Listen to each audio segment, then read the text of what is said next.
say about this. What are you actually saying then in this letter?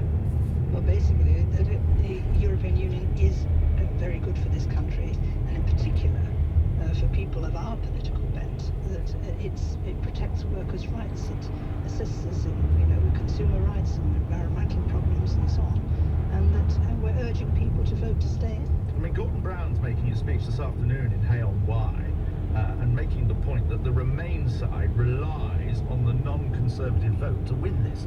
And he identifies 9 million Labour voters, 5 million from what he calls other progressive parties, presumably means the Liberal Democrats and the SNP and so on. But he also points out that among skilled workers particularly, there's a huge propensity to want to vote to leave. As he says, the polls suggest as many as 62% of skilled workers may vote to leave the EU. Labour has a huge problem, doesn't it, getting that message across to its supporters, many of whom don't seem to have realised that Labour is in favour of Remain.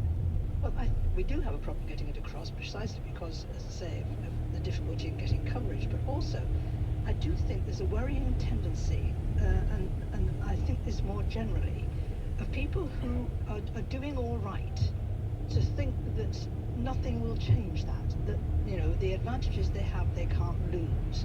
And the classic example is a lot of these rights.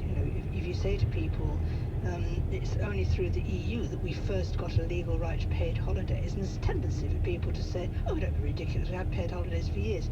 Yes, particularly people in well-paid, good, high-skilled jobs who had good and strong trade unions, they got those entitlements because their unions negotiated it for them.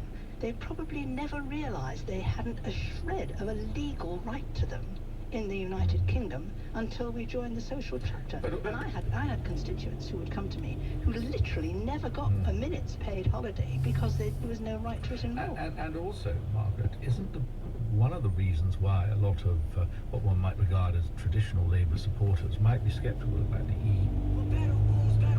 Miles per gallon, race-inspired driving